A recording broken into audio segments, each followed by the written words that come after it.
Okay, welcome everyone. Welcome back to the Newton Public Schools Alumni Association Alumni Podcast, where we are interviewing people who have recently graduated at Newton South. So today we will have Leon joining us. So, Leon, why don't we get started and have you give us a short introduction of when you graduated and where you're going to and, what you plan to do in life?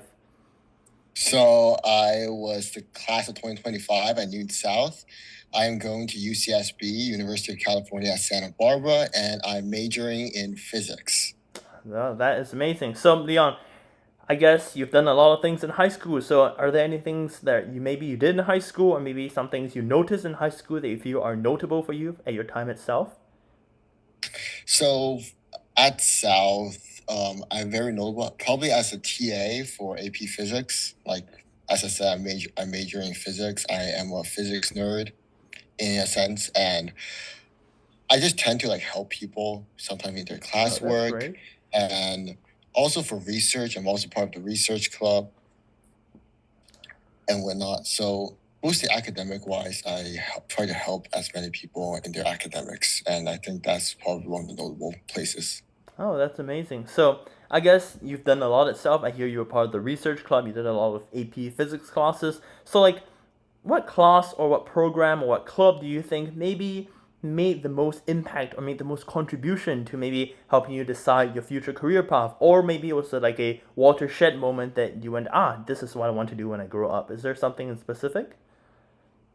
So probably the research club because I met the founder of the research club. He is a good friend of mine, and he kind of inspired me to pursue research, and Oh, wow. Okay. he told me some tricks, some ways to pursue research, and apparently it worked, and it kind of solidified my path as a physics major.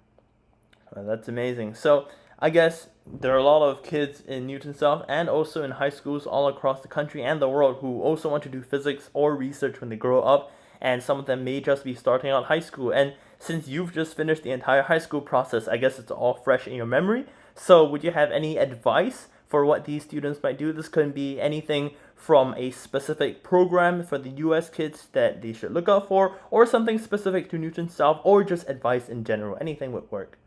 So I think advice in general, because we were describing is very broad. So advice is don't let like it's gonna be really probably cliche, but like don't let anything stop you. And pursue what you want, but make sure it has meaning. Make sure what you're doing it has a meaning, has a purpose, and that it's achievable at your like in high school. Don't try to aim to be some kind of like, for example, if you're interested in CS, don't aim to become a person making 200K a year, a full stack developer or something. Aim for something small and build up by Oh, okay. step, brick by brick, basically. I see. So it's kind of like a don't immediately start with an unattainable goal, but start in small chunks and slowly build up from there. Is that the kind of Yeah, life goal that you envision yourself doing? yeah. Oh, I see. That's interesting. So I know you're also fresh out of the college application process, and whether it be for the better or not, we are also very much nearing the new college application season with the Common App having just released their new essays on the entire application on the 1st of August of this year. So a lot of seniors will also be starting to panic thinking about what I'm going to write for my letters of recommendation, for what I'm going to put as extracurriculars, or what I'll write as my essays, both my personal ones and supplementary essays. So I guess the first thing that we can get started with is probably the essays, because that's what everyone is worried about. So I guess in your personal essay, what kind of ideas or how did you manage to think of the idea of what to write in your personal essay? So so this is just in general. Many people tend to hide themselves and be very broad, very basic on their essays because they're kind of introverted on like showing their inner thoughts and their personalities or like their stories. My idea is just to show it all to the admissions officer. Don't get too weird. I mean, like, don't do anything inappropriate, of course, but don't be shy to express yourself, to express what you actually felt in the moment or experience you're describing. Some people tend to hide a lot, but don't do that. So you'd basically say the essays are just for a place to, be you and people should try to express themselves as much as they can. Yeah, express as much as you can because the admissions officers, they don't know anything about you. All they know is just that this guy has some cool experiences. He's going to share with us. He or she is going to share it with us, and probably it might be interesting to us. That's probably what the admissions officer will be thinking, from my point of view, of course. I see. Okay. So I know that you have a lot more wisdom now as compared to these rising seniors like us who are preparing to apply for college. So obviously, you've probably learned a lot from the college admissions process. So let's say you could turn back time and have a short conversation with rising senior version of you who is starting to begin to do his prep. What advice do you think you would have given this smaller version of you? I think I would just tell myself to worry less and come talk with more teachers. Talk with more teachers, like on the especially on the humanities side, like how to express yourself. Talk to probably my past English teacher about how I should write this essay. How do I? Because writing an essay is like filming a movie, basically. How do I have the right lenses? How do I have the proper setting? How do I use the right words to describe my experience? Not to over exaggerate it, not to make it too sad or too happy or something, but to make it more real. Basically, like a Christopher Nolan movie. I see. Okay. And speaking of teachers, this is on a slight tangent here, but do you have a teacher in mind whom you feel maybe has had the largest impact on you in your time itself?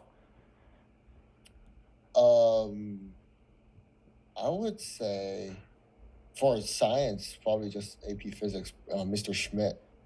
Ah, I see. Mr. Schmidt teaches AP Physics, C, Mechanics, and E&M, doesn't he? Yes. I see. What do you think he did for you that was particularly memorable? Um, like like I took AP Physics C in my junior year, and I was a TA in the senior year. He let me join the like the field trip as a senior, Oh, at even though Boston I did last University? yeah, to Boston University. Yeah, I went on the field trip with everyone. Even though I wasn't part of the class, he allowed me to go on a field trip, enjoy and help others on their lab. Wow, that's amazing. So, I guess Mr. Schmidt has had a large influence on how much you love physics as a whole. And Yeah. now going back on track now for all the essays. I know that we all have to write a ton of essays for the common application. We have our personal ones, and the common app has their supplemental ones, and each school maybe sometimes has their own personalized ones like why us essays. So I guess for all of these essays, speaking from a general sense, did your essays evolve a lot from their original draft? And if they did, how much do you think they evolved? Like, was it you were constantly changing the main topic of the essay, or do you think you're constantly refining the essay? Because this question is it's a very dynamic question, and the reason I'm saying dynamic is because in the beginning, of course, you don't know how to approach these essays. You're basically a new guy to these essays, a novice, and you have no idea how to approach these essays. Your essays will sound very cliche. Your essays might sound weird, like weird, quote unquote weird, in the beginning. So that's why my initial essays, especially for my EA schools, they sound pretty generic. Being totally honest, they sound pretty generic. So I changed a lot. They may be completely different from my initial thoughts. Oh, so With reading your first drafts now, would you say, damn, what a bad essay? Do you sometimes think that? well,